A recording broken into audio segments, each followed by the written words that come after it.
This episode of the Corcoran Entertainment Show is brought to you by Black Box Prompter. Are you a musician tired of being tethered to your tablet or music stand? Do you long to connect with your audience on a deeper level, but find yourself constantly glancing down at your lyrics and chords?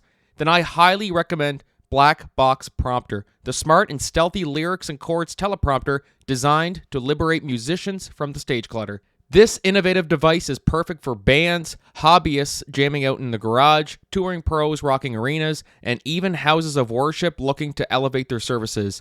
It discreetly displays your lyrics and chords, allowing you to maintain eye contact with your audience, adding an extra layer of authenticity and connection to your performance.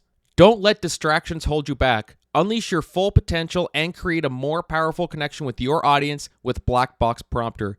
Click the link in our episode description and use the promo code Corcoran at checkout for 10% off your purchase. Black Box Prompter, the smart teleprompter built for musicians by musicians. The Corcoran Entertainment Show is brought to you by Podmatch, the ultimate platform designed to connect podcast hosts with prospective guests effortlessly. Are you a podcaster looking to elevate your show to new heights? Or perhaps you're a guest hoping to share your story with a broader audience. Whatever your podcasting goals are, we have the perfect solution for you. Podmatch simplifies the entire process of discovering guests for your show or finding podcasts to feature your expertise. Now imagine a platform where you can easily match with like-minded creators tailored specifically to your niche. With Podmatch, you can effortlessly network with influencers and thought leaders, all while staying true to your podcast vision. There are a multitude of ways that Podmatch can help you grow your brand. You can be part of a thriving community of podcasters and potential guests. Engage, collaborate, and grow together. If you're ready to experience these fantastic benefits for yourself, we invite you to join Podmatch today. Head over to www.joinpodmatch.com/Corcoran Entertainment and sign up right now for only $6 a month. That's right, you heard me right, $6 a month. Join the Podmatch family today and watch your podcast soar to new altitudes. Thank you for tuning into the Corcoran Entertainment Show, and happy podcasting. Hey, what's going on, everybody? Welcome to the Corcoran Entertainment Show. I'm your host, Franky Corcoran. How we all doing on the first episode of March? Crazy, we're in March already. That's just unbelievable. The year's just flying by. Before we start, just want to do another little plug for the Fourth Movement this Friday and Saturday at the Beerbrook Kin Center. Tickets are $20 and can be purchased at the door or by texting or calling 1-506-624-3315 or on Eventbrite. And you can also RSVP. Don't pay up front. You can just RSVP and reserve your spot by texting the aforementioned number, 1-506-624-3315. So thanks to everyone who has been showing support and all that. If you're listening to this for Percy Brown and you haven't, or you aren't in the Miramichi and surrounding areas, then I guess there's not much you can do except if you want some entertainment while you're down here visiting or whatever, then we would be honored. We would be honored to have you down. So moving on to our guest today, as I mentioned, Percy Brown is our guest today. He's been on the show before, and he's just always a blast. He just oozes charisma, and he's just always eager to talk about just about anything and everything, entertainment, and we talk about a lot of things, different actors, making it into the business. And he's also the host of the weekly podcast, ThePrinceofFresh Air, and that's all in one word. And I'm actually going to be on the episode that should be out today, I believe, too, actually. So you can watch this episode and then go watch his or my guest spot on The Prince of Fresh Air. So great chat with him. Always a blast chatting with Percy. Was meaning to get him back on sooner. And so no better time. All good things come to those who wait. So later in the show, I want to give my thoughts. We got our first look at Shrek 5, and it's very divided, so let's talk about that. And the Oscars, this is a yearly thing I do. A few episodes back, I laid out my predictions, who I think is going to win. Now let's look at the predictions and see how right I was and give myself a score. And treat it like school. Did I get it right? Did I not? Let's see how we made out. So anyways, guys, without further ado, just sit back, relax, and enjoy the podcast today.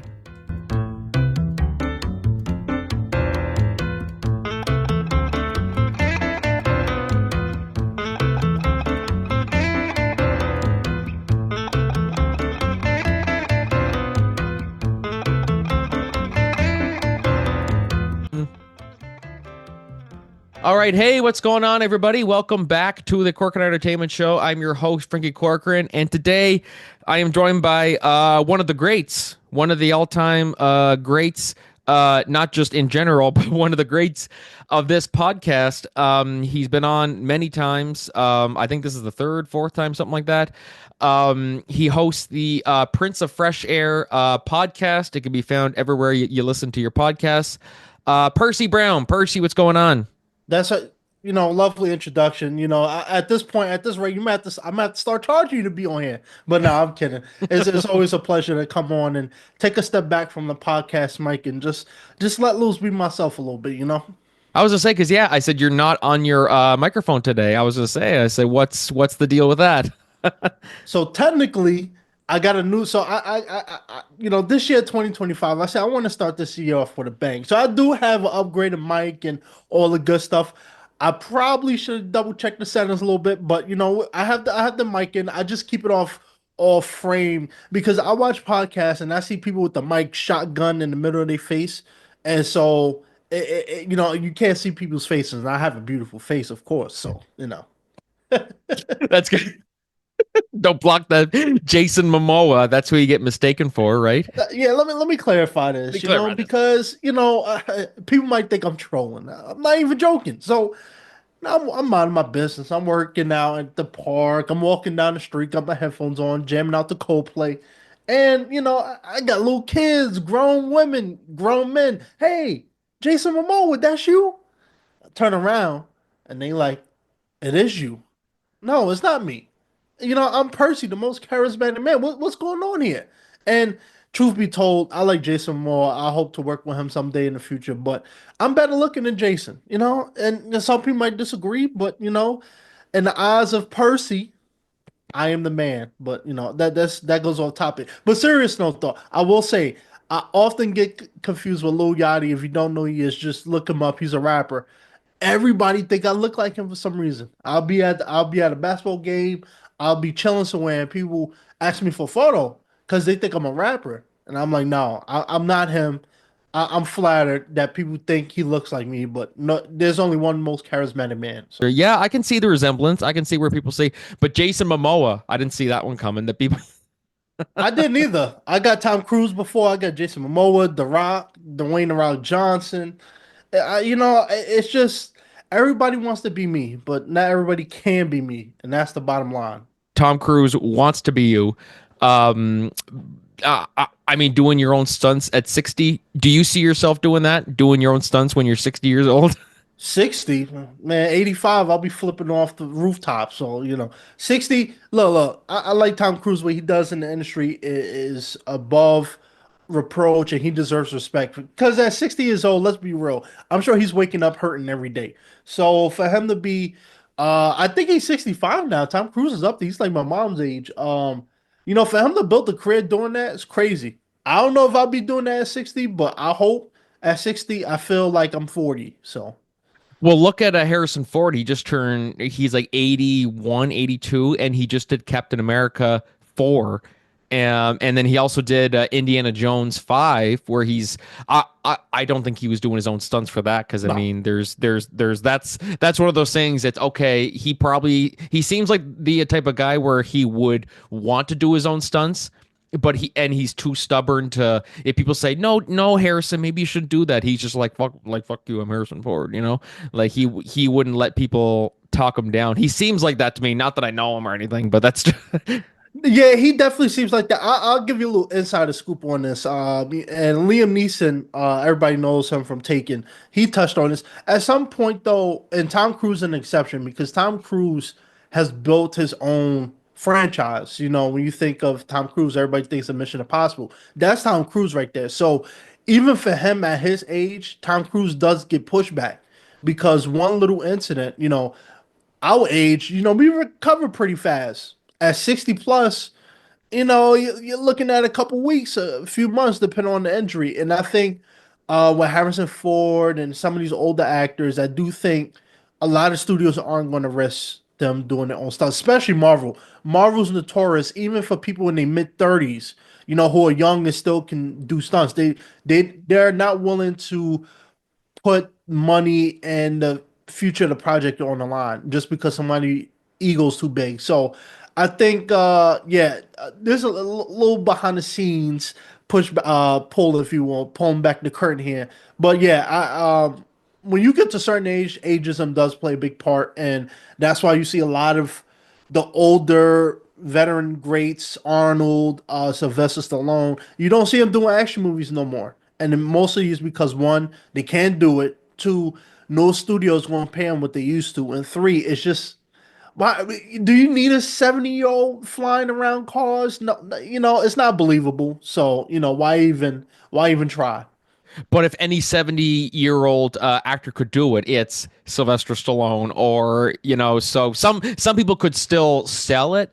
But you're right. There is a certain point. Like I know, people are so adamant that Hugh Jackman is. He of course did Deadpool and Wolverine, and they're so adamant that he's going to be back as Wolverine. I don't think he's going to be, just because he always talks about in interviews and stuff like that just how hard it is, that workout routine, and especially at his age. I mean, not saying he's like ancient. He's 50, like mid 50s, mid to late 50s, and to maintain that kind of physique at that age, he's always talked about in interviews that was one of the reasons why he wanted to just put it behind him. Is he's like, I don't want to live my life this way anymore, doing like 30 workouts a day and eating like this insane diet plan and stuff like that.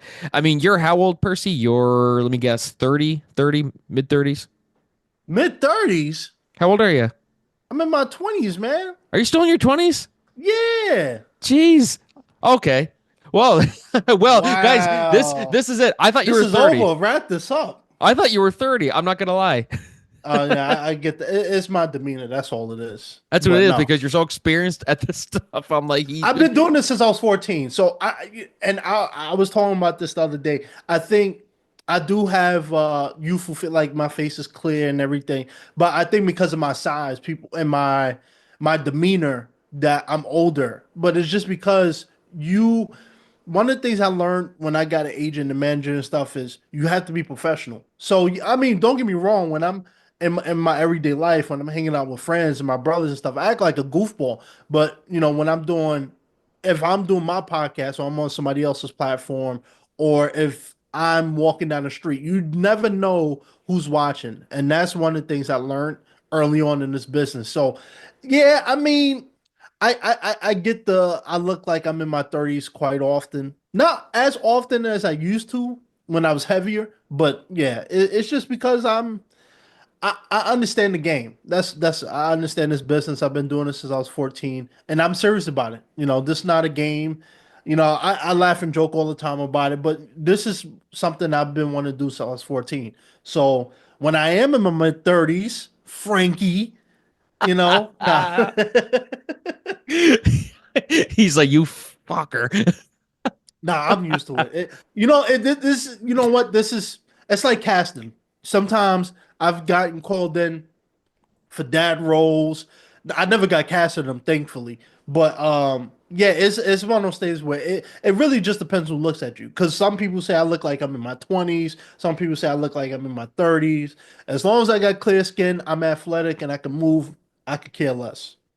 Well, that, even being in your 20s, do you still feel like some days where you're like, I can see why certain stars don't want to, like, we mentioned Hugh Jackman. I can see why in his mid 50s why he wouldn't want to do that type of stuff anymore. I mean, young, very, very young, being in your 20s. I'm still in my 20s. I still have days where I'm like, oh God, like shit, I I could feel it. Do you feel those? Feel that sometimes? And then, do you also understand like the older actors' perspective on why they will kind of slow down their action star lifestyles? Yeah, yeah.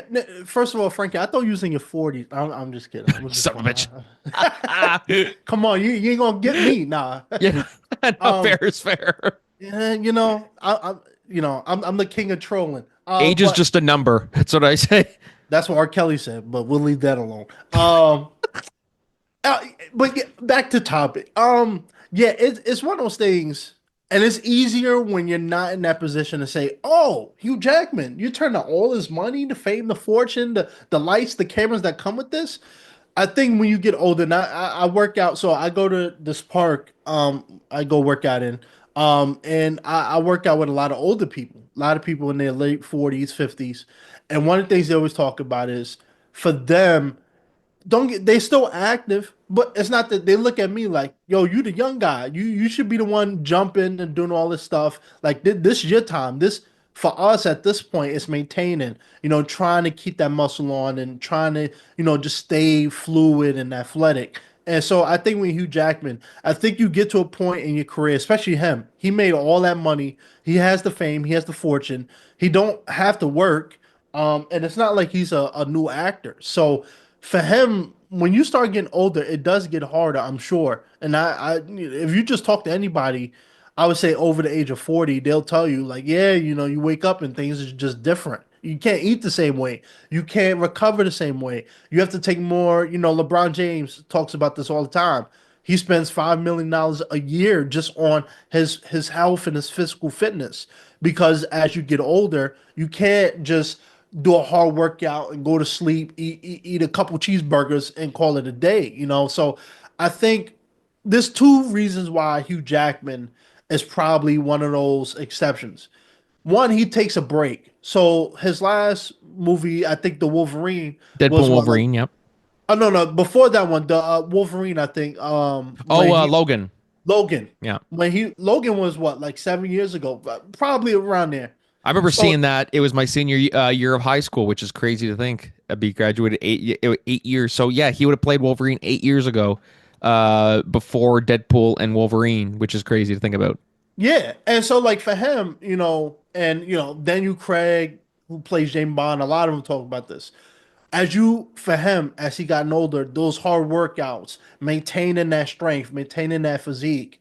I'm in my 20s and sometimes I have, a struggle. But I think it really just depends on how much you want to push yourself. And I think for him, you get to an age where if you don't need the job, do you really need to? When you're in your 40s and 50s, you're very successful, you're a household name, you don't have people calling you for work.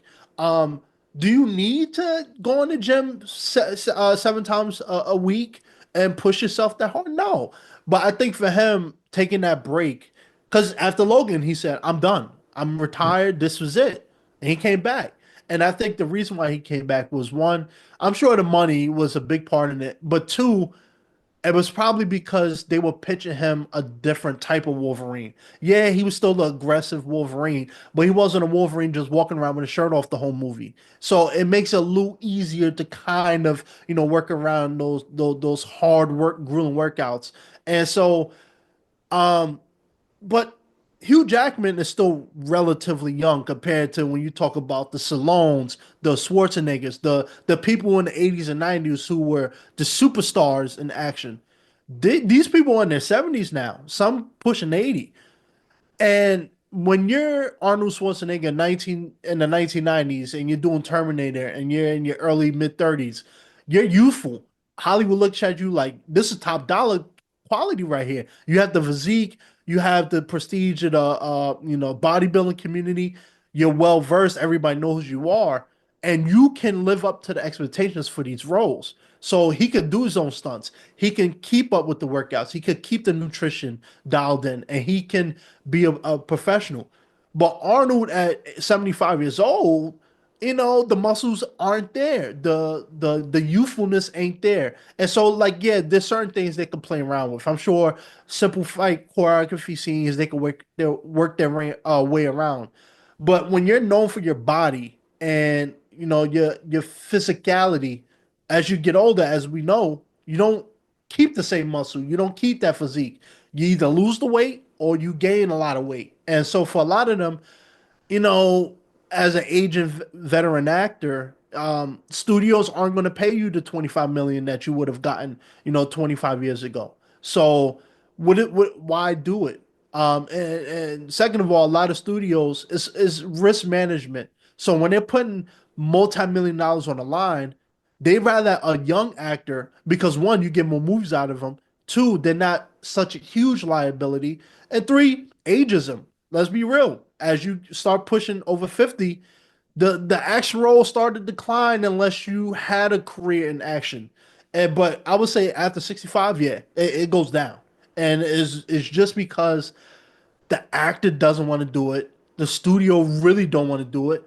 And why would you want to do that if you're Marvel when you could get somebody in their 20s, 30s, early 40s who can carry those aspects to the role? Someone 75, they're not trying to do that.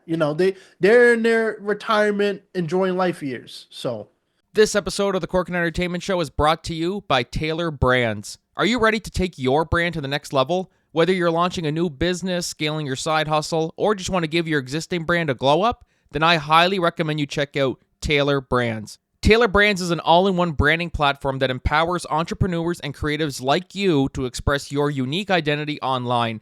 Their user-friendly platform helps you design logos, business cards, social media posts, and all the promotional materials that you need to get your brand noticed. And it doesn't stop there. With Taylor Brands, you'll also get access to powerful tools to manage your social media presence and create high-quality marketing content, all tailored specifically for your brand. Join the thousands of satisfied entrepreneurs who have transformed their business identities with Taylor Brands. Sign up today and use the link in our episode description to let Taylor Brands know that we sent you.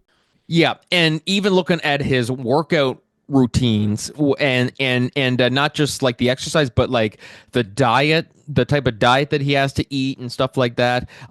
Someone put it up online, and I think he's talked about it in a lot of interviews. If you're doing that every single day for like, however, he played Wolverine for like 20 some years, when you have all the money in the world, I mean, let's be real, money might not be everything for some of these actors, because I always say the rich actors, one of the funniest examples is Jim Carrey came back for Sonic 3 after he said like once Sonic 2 wrapped, he said, that's done, I'm retiring. Unless some script with gold ink is given to me that is important to me, or whatever. But he came back for Sonic 3 and he made the joke of, well, frankly, I needed the money. I bought a lot of stuff. And people took that as serious. It's like, no, Jim Carrey has all the money in the world. He doesn't have to work at all. It's just one of those things of, what do you do if you're not working? You know what I mean? Like, yeah. can you already picture that? Like, if you weren't doing the workouts and stuff like that, what would you be doing with your time, really?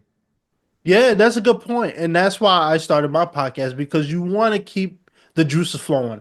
And so you're not gonna, I mean, when you get to the point of a Jim Carrey, the icons, you're not auditioning anymore. And so you don't have to go through that grueling process that, a lot of actors, even me now, I'm currently in. So for you, what keeps you motivated? Some people it is money. If you could command 20, 10 to fit 20 million a role, hey, I'll do. You'll see some actors there in every project you could think of because the money's too good.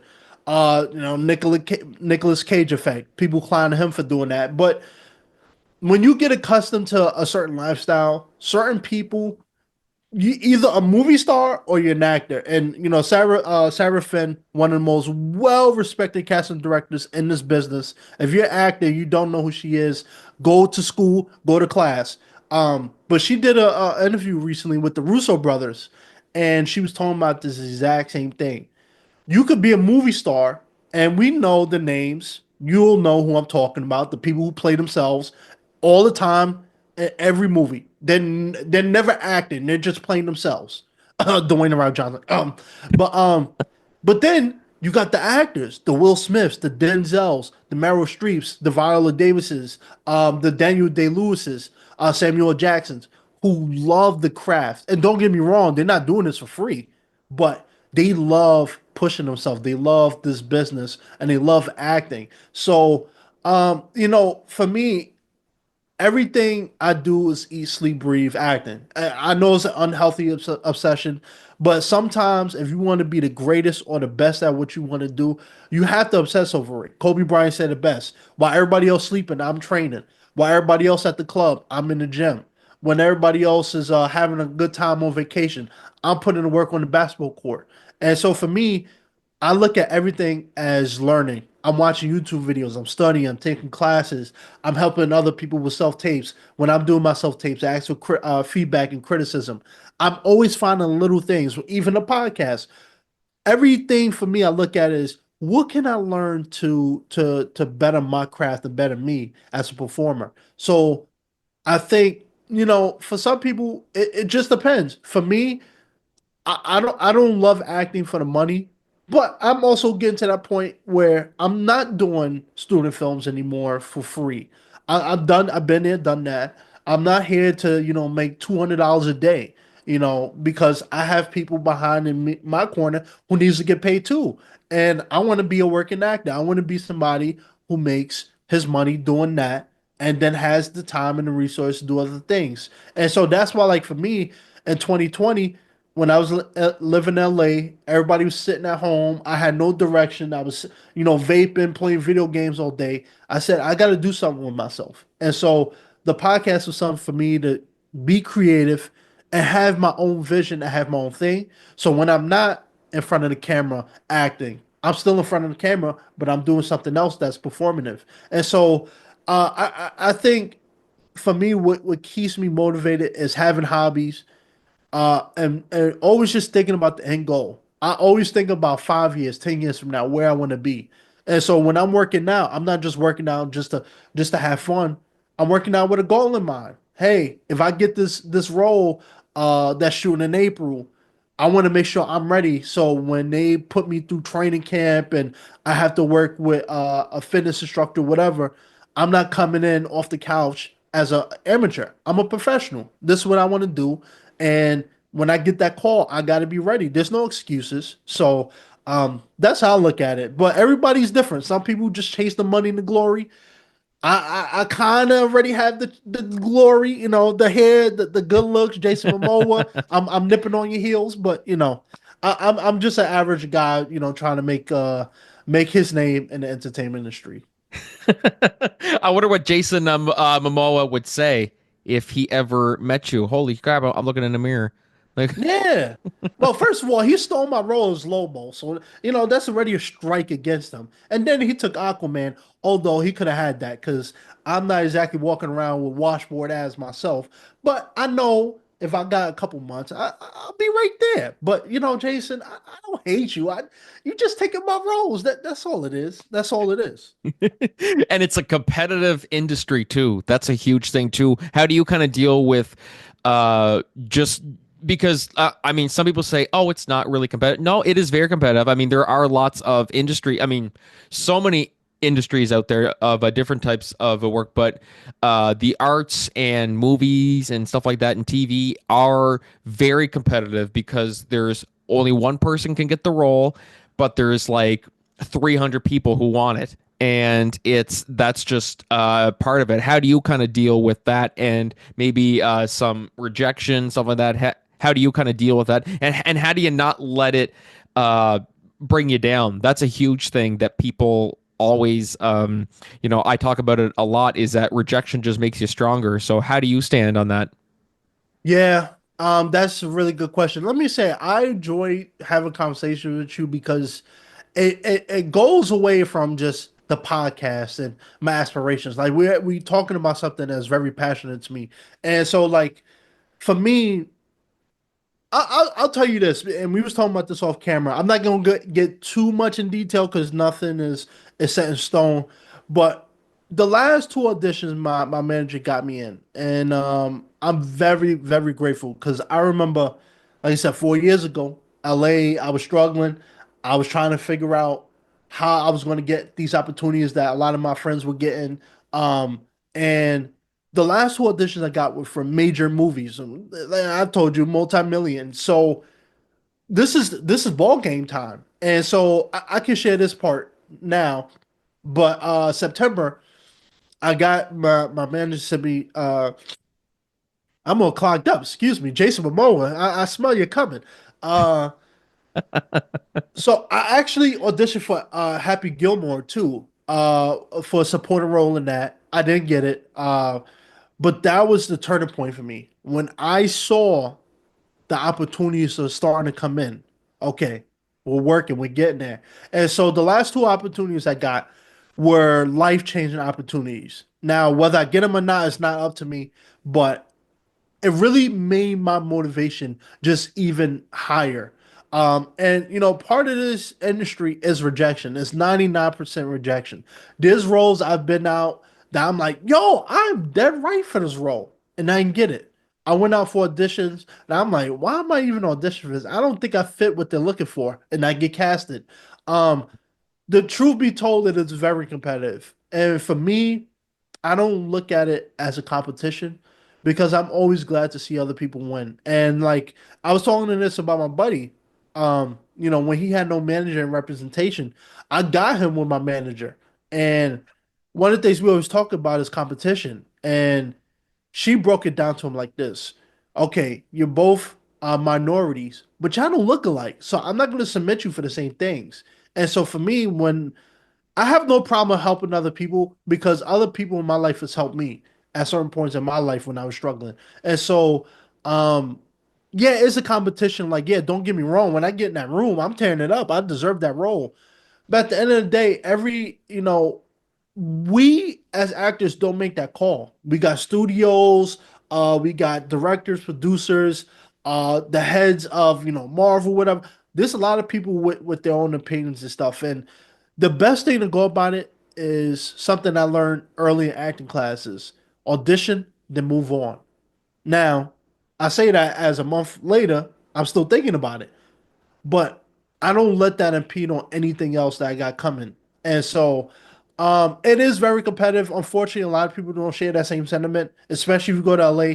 It's very cutthroat. People aren't really trying to help you because they look at it as you stealing my opportunity. But I really believe if you're good at what you do and you believe in yourself and you're hardworking, the opportunity is going to come for you. And so, um, I compete with myself. I don't compete with any other actors. At one point, I did. A lot of my friends who was on TV and doing movies with A-list actors, I was competing with them at that point. But after a while, when I started seeing my own success started climbing a little bit, I was just like, there's no need to compete because at the end of the day, we're not going out for the same things. And even if we did, if they liked you more than me, yeah, I'll be salty. I might beat you up when I see you. But at the end of the day, I'm happy for you, right? Because you're making money. You're getting opportunities that you've been waiting for. And why hate on that? And I think this industry is very, oh, I deserve this more than you. I joke and I know people probably look at me a certain way, but I'm truly humble. Whether I get the role or not, for me, that's just an opportunity to impress other people and build connections. So that's how I kind of look at it. You got to look at the whole picture. Okay, you going for the audition. Sometimes you're just not right for the role. But what you do is you go in that audition room, you show your stuff, you be professional, and maybe you're not right for that role, but they'll call you back. Hey, can we bring Percy in for this role? Or you know what? We're shooting another movie. I would like to bring him in for this.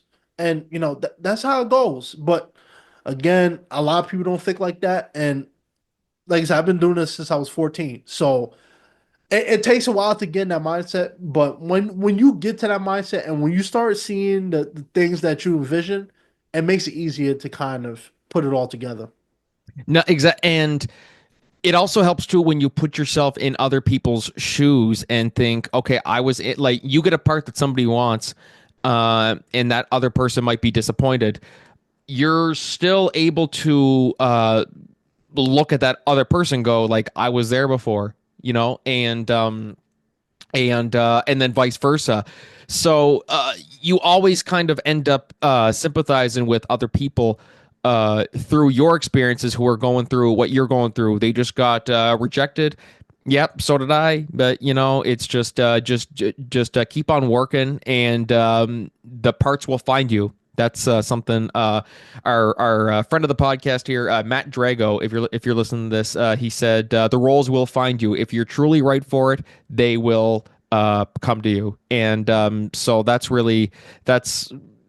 might sound corny, maybe it does, but it's the truth. It's the absolute truth. Yeah. And Let me let and me yeah.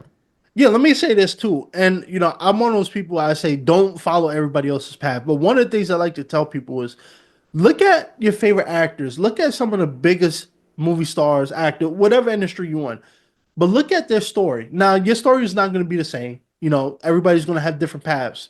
But like Denzel, one of my favorite actors of all time, is my favorite actor of all time. He was a garbage man, with a family before he took off, and uh, this is the things you have to realize. Overnight success doesn't really happen often, and if it does, you have to be ready for it. And so, like at the end of the day, for me, don't get me wrong. Sometimes, yes, do I look at this journey like, God damn, do I deserve my break already? Of course, I think everybody does. But like you said, it's one of those things where when that role comes, it's going to come. You just want to make sure you're ready. And honestly, truth to God, in hindsight, yes, I'm like, I should have gotten that role, but I'm kind of glad I didn't because once you get that opportunity, and I had opportunity to talk to Dennis McDonald, who's known for Reggie and Bad Boys, about this. But when you get that opportunity, you want to make sure you don't stink the bed because if you do, you might not get a second chance. We're talking multi-million dollar budgets at this point, when you're in that conversation, you're getting pitched, and they might even consider you for these roles. Be prepared because if you get it and you're not ready, you might ruin everything all that momentum, and you might find it hard to get that work. Now, granted, like I said, that's not a universal rule, but generally, when you get to those opportunities, you want to make sure you're really equipped to handle it, because if you don't, then you're gonna be back to square one, and you're gonna find yourself digging yourself out of bigger holes. So Yeah, exactly. That's what it, and so don't burn bridges too. That's really the big thing. Get it, as you said, audition, move on. Like that's what you got to do. You weren't right for it. Okay, there'll be another one that'll come to you too. Don't let it like don't let it impact your behavior. Don't be bitter, don't be resentful. Don't no hard feelings. It's someone said, it's not show friends, it's show biz. That's at the end of the exactly. day, it's a business, and people, tough decisions have to be made in business, and that's just how things go. But you've got a great mindset on all of the stuff, and this is why I love having you on the show. And also, by the way, guys, after this, we are going to record an episode for Percy's podcast, The Prince of Fresh Air. So we'll have part two, I guess you could say, of this interview on his podcast.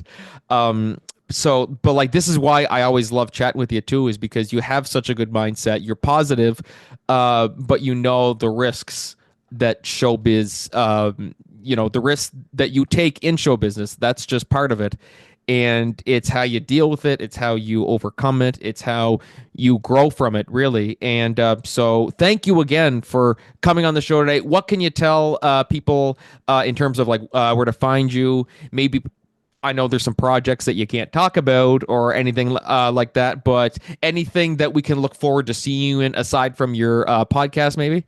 Yeah, so but before we wrap this up, let me just say, Dwayne the Rock Johnson, I'm coming for you. The most charismatic man is coming. You can't stop this train. Anyway, I'm just joking. I always try to add positivity and make people enjoy life because we're living in some crazy times. But you know what? You can find me always at Mr. Not No Days Off Percy on Instagram.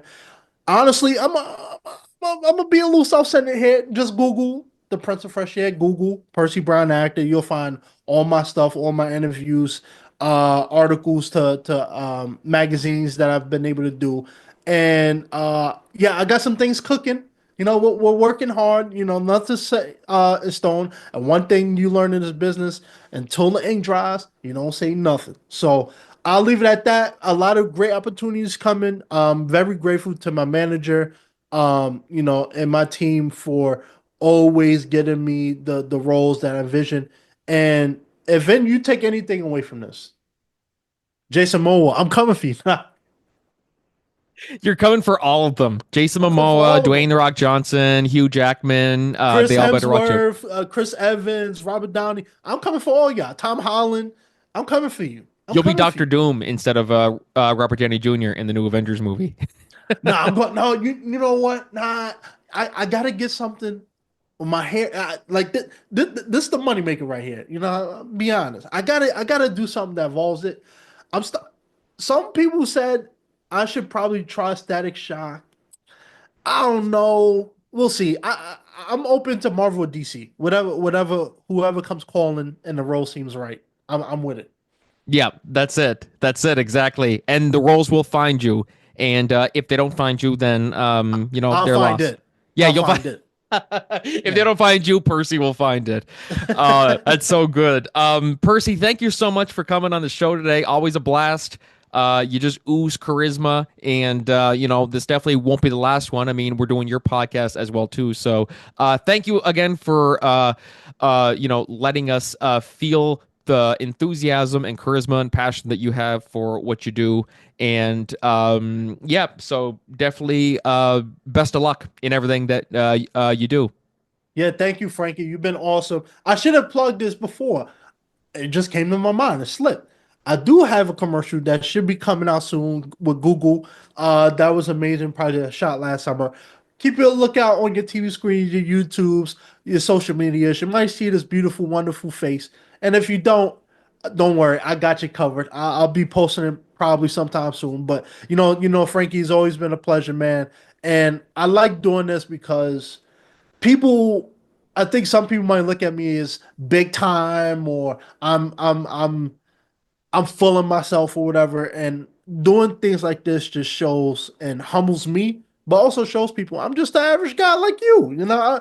I've been able to find certain things that works out for me, but at the end of the day, I'm just another guy in this America and this beautiful country, messed up as it is, trying to make a living, trying to make a name for himself. And that's what I hope everybody who takes away from this is don't give up on your dreams, keep working hard, and eventually the success will come to you. That's it. Perfect. Perfect way to cap her off there. Thank you very much, man. Guys, we're going to take a short break. We'll be right back. But you can also check out part 2 of this interview. I guess you could say part 2 of the interview Yeah. on the Prince of Fresh Air, YouTube, Spotify, all that good stuff. But until then, this is Frankie and Percy Brown. I was going to say Jason Momoa. And Percy Brown signing off. Cheers, man. Cheers.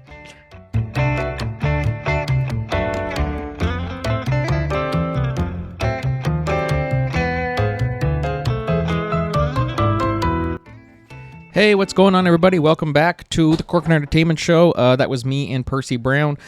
Geez, I almost fell off my chair. That was me and Percy Brown. Thank you, Percy, for coming on. And guys, be sure to check out the Prince of Fresh Air podcast. And it's all in one word, too. So the Prince of Fresh Air.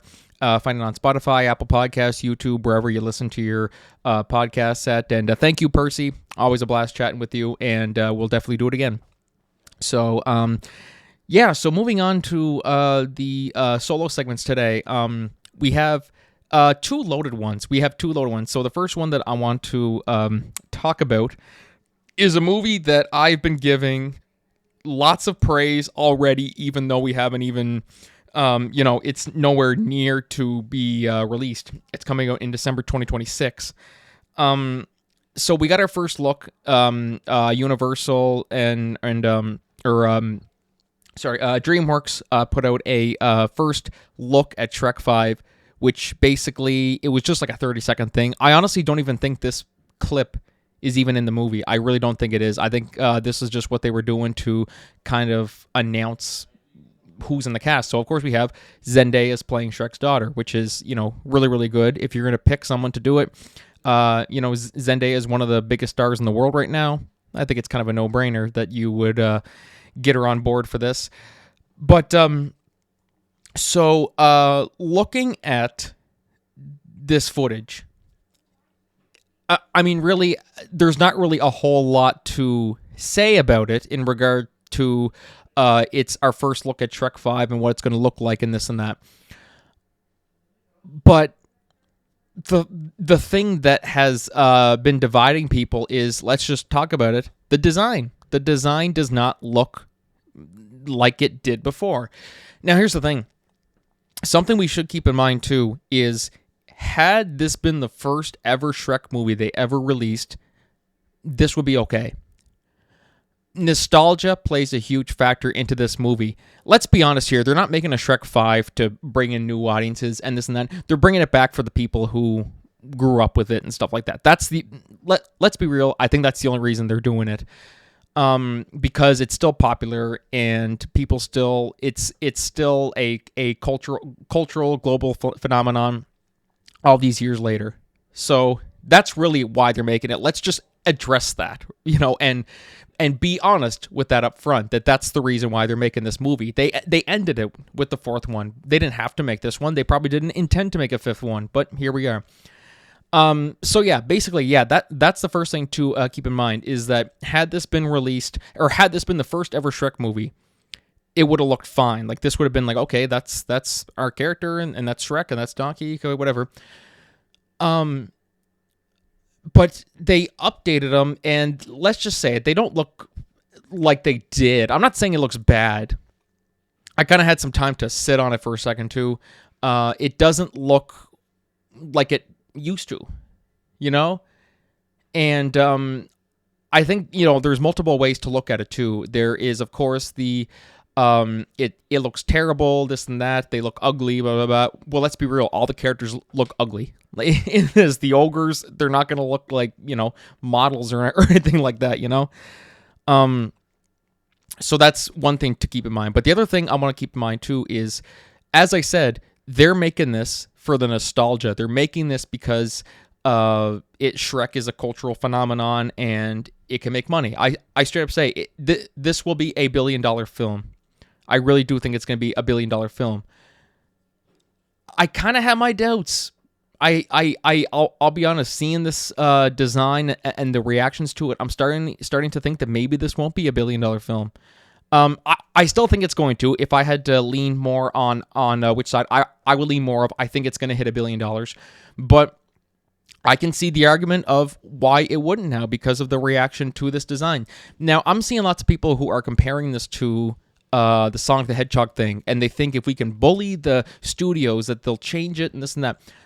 This is not really the same thing. Like, the principle is the same, where they don't like the design and they want the studio to change it.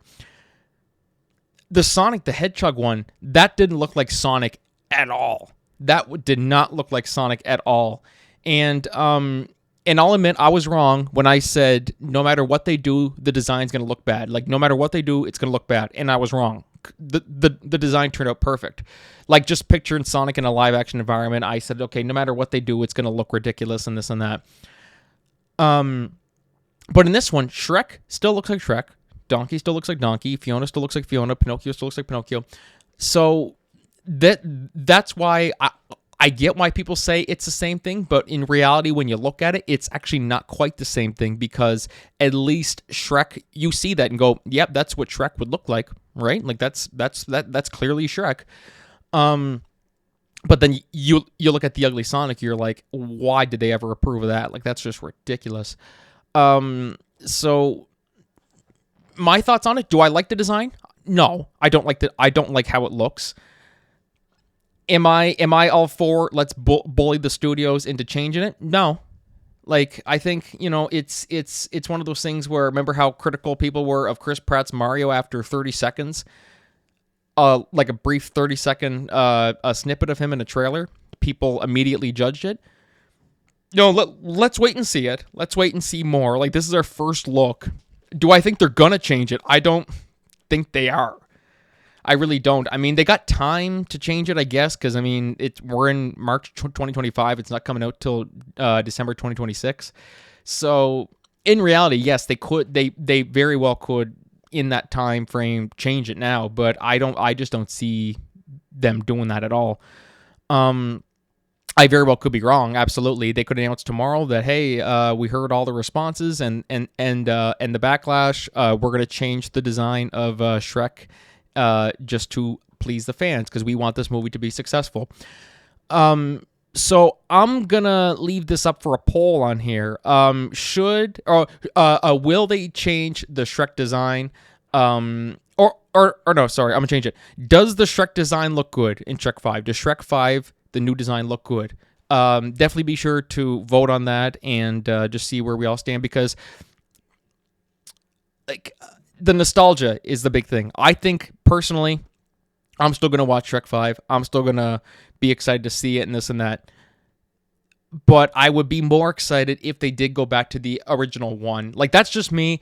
If they don't, oh well, it is what it is. It doesn't look that bad. It's not a Sonic the Hedgehog thing where it looks nothing like Sonic, and they should change it.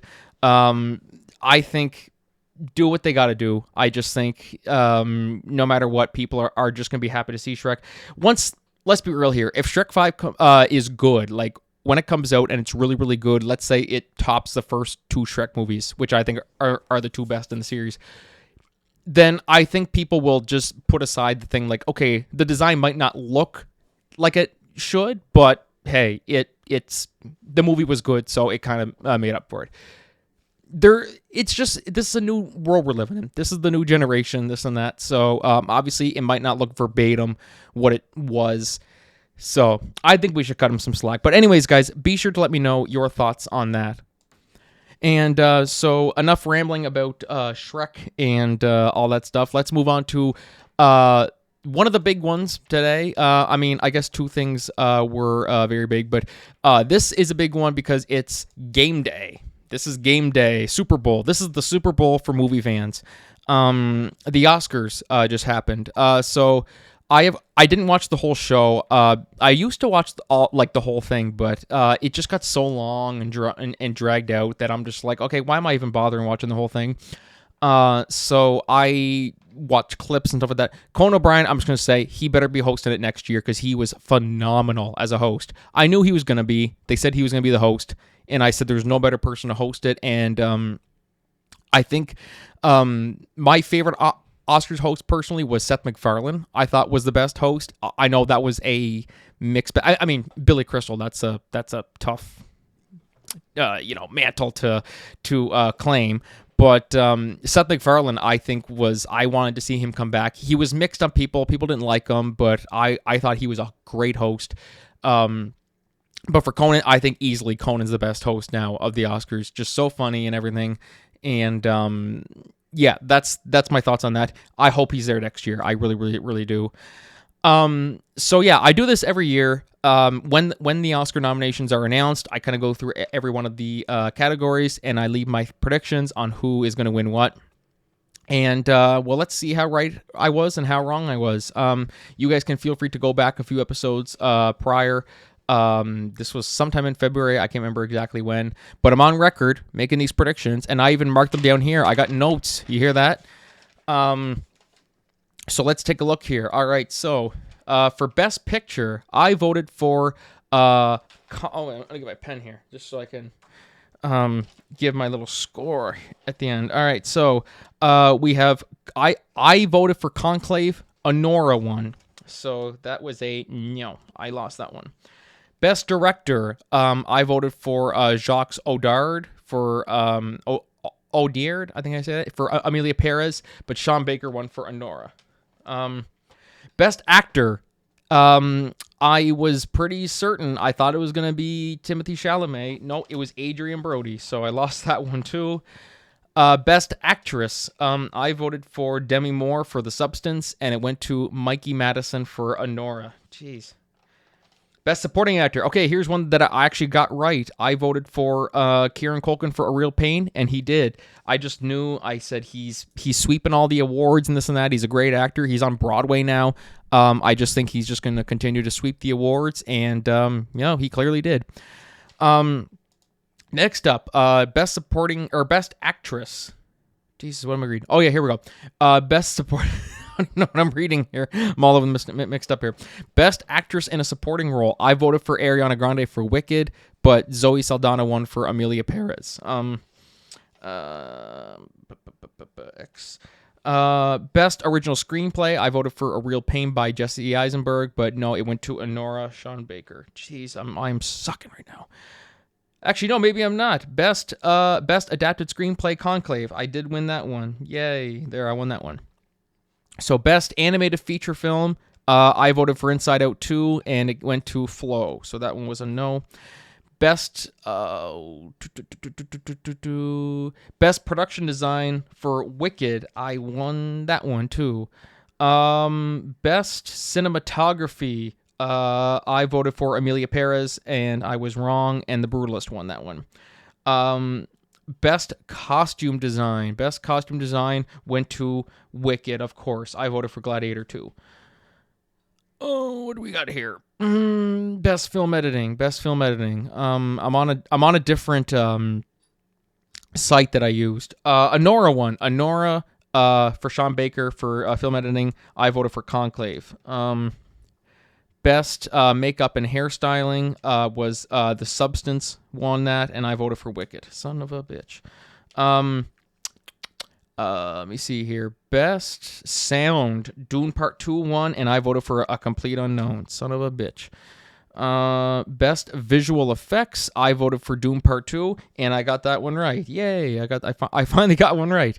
Let me see here. Best original song. Best original song was El Mal from Amelia Perez, and that did win. I won that one too. Best score was for The Brutalist, and I won that one too. Best documentary. What do we got here? Best documentary. Fuck, where is it on here? Here we go. No Other Land, and I did win that one. Best international feature film was I'm Still Here. I voted Amelia Perez, so that's no. Best animated short film. Best animated short film. Where is it here? In the Shadows of Cypress won, but I voted for Yuck. Well, that's Yuck. Best documentary short. We have The Only Girl in the Orchestra. I won that one. And last but not least, best live action short is I'm Not a Robot. That one, but I voted for Anuja, so that's a no. How many did I get right here? So let's go. We have 1, 2, 3, 4, 5, 6, 7. 7 out of how many categories? Oh, I'm going to get friggin' annihilated here. 1, 2, 3, 4, 5, 6, 7, 9, 10, 11, 12, 13, 14, 15, 16, 17, 18, 19, 20, 21, 22, 23. Oh, I got fucking creamed. 23 categories. I failed. That's fucking brutal. That is so bad. Oh, well, maybe next year. Maybe next year I'll do better. So 7 divided by 23 is, 30%. I flunked that. I'm sorry, teacher, I flunked it. But anyways, that's always fun to do. Because I'm upfront right off the bat that I haven't seen all these movies. So, I've only seen the odd one here and there, but it's still fun to predict either way and just go based off of who's won in the past and what's got the most buzz and who, this and that. So, but we crumple that up and we'll be back with that next year. And I'm going to go rage quit now and I'm going to study for Oscars 2026. But overall, good year. I just could have done better with the predictions. That's all. Anyways, guys, that's going to do it for the show today. I want to thank my guest, Percy Brown. Be sure to listen to the Prince of Fresh Air podcast on Apple Podcasts, Spotify, and all that. Get your tickets for the Fourth Movement for any of you local people out there. And thank you guys for listening to the show today. Always a blast. And we will see you guys in the next episode. But until then, this is Franky signing off. Have a great week, everybody.